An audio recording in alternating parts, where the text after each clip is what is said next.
में जो मूर्ति लगी थी उसका हम सब ने, आप सब ने मिलकर अनावरण किया। मैं उन सभी लोगों को बधाई देता हूं जिन्होंने मूर्ति की स्थापना कराई, कार्यक्रम का आयोजन किया। प्रदेश सरकार ने मंत्री आदरणीय हेमाराम जी, पूर्व स्पीकर साहब आदरणीय दीपेंद्र सिंह जी,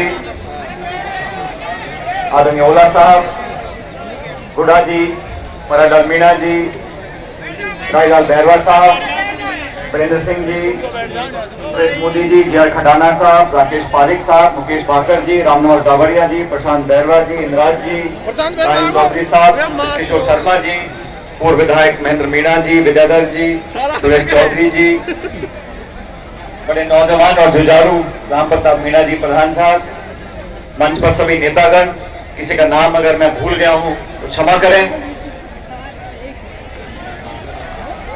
आज से 23 साल पहले स्वर्गीय पायलट साहब का इसी धरती में, इसी रोड पर जब एक्सीडेंट हुआ और हमारे बीच में वो नहीं रहे, श्रद्धांजलि सभा में मैं जब प्रार्थनाएं सुन रहा था तो मेरे मन में बहुत से विचार आ रहे थे। वो दृश्य मुझे याद आ रहा था आज से 23 साल पहले का। मैं 22 साल का था और उनके जाने से जो एक कमी इस क्षेत्र को, हम सबको, परिवार को हुई, उसकी भरपाई शायद कभी नहीं हो सकती। लेकिन मुझे इस बात का संतोष है, इस बात का संतोष है कि इस क्षेत्र की जनता ने, आप सब लोगों ने मुझको, मेरे परिवार को कभी एहसास नहीं होने दिया कि स्वर्गीय पायलट साहब हमारे साथ नहीं है। 23 साल का समय बहुत लंबा समय होता है और इन 23 सालों में बहुत कुछ हम लोगों ने देखा, बहुत सारे अनुभव हमारे रहे। लेकिन एक बात जो मैंने 23 साल पहले खुद को कही थी, अपने आप को कही थी, उस बात पर मैं पहले भी अमल था और आज भी अमल हूं। राजेश पायलट जी ने अपने जीवन में फौज की नौकरी करी, आपको विमान चलाए, पाकिस्तान के बाद खट्टे किए और राजनीति में भी अपनी बात को मुस्तैदी से, मजबूती से हमेशा रखा। इसलिए चाहे वो पद पे रहे हो ना रहे हो, लेकिन उनकी बात को सुनने वाले इस देश के करोड़ों लोग थे। इस प्रकार की राजनीति थी, इस प्रकार की राजनीति आज इस देश की जरूरत है। बेबाकी से बोलना, सच्चाई ईमानदारी का समर्थन करना, विपरीत परिस्थितियों में भी समझौता ना करना, ये स्वर्गीय पायलट साहब ने हमको सिखाया था।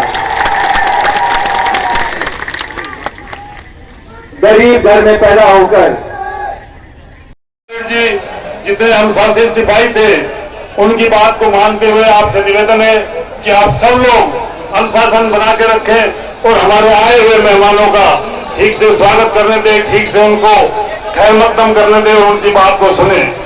आप सबको मालूम है, राजेश पायलट जी ने दौसा में जब वो सांसद थे, मंत्री थे, मैं समझता हूं कि उनके टाइम की लोग जब याद करते होंगे तो सबको लगता हो कि किस तरह कोई एमपी विकास की धारा बहाता था। यहाँ उन्होंने नए आयाम स्थापित किए। उन्होंने खासतौर से Dausa Manoharpur national highway, Gangapur city, Dausa railway, Banganga का पुल और बहुत सारे ऐसे काम किए जो आपको सबको मालूम है। मैं समझता हूं कि आप उनकी बातों को याद करके आप सब उत्साहित तो होंगे पर अनुशासित भी रहेंगे, ऐसा मैं आपसे निवेदन करता हूं। पुनः मैं सब लोगों का आह्वान करता हूं, आप कृपया अनुशासन में रहें और सबकी बात को सुने। धन्यवाद। राम राम साहब। संघर्षशील युवाओं की धड़कन, राजस्थान के किसान, मजदूर, गरीबों का हितैषी सम्मानीय सचिन पायलट साहब, ये सब लोगों का जिस हिसाब से जोश है, आज सम्मानीय पायलट साहब की पुण्यतिथि है। साथियों, आज स्वर्गीय पायलट साहब की पुण्यतिथि है और जिस तरह से स्वर्गीय पायलट साहब ने इस देश के अंदर किसानों का, मजदूरों का, गरीबों का सबका नाम किया, उनके संघर्ष किया, हमारे दौसा का पूरे संसार में, पूरे देश में नाम हुआ। पूरे दौसा को लोग सम्मानीय स्वर्गीय राजेश जी पायलट साहब के नाम से जानते थे। आज हमारे छात्रावास के अंदर स्वर्गीय पायलट साहब की अनावरण की मूर्ति पर उनके सुपुत्र जो युवाओं की धड़कन है बनाए हुए हैं। हम सब दौसावासी उनका स्वागत करते हैं और जितने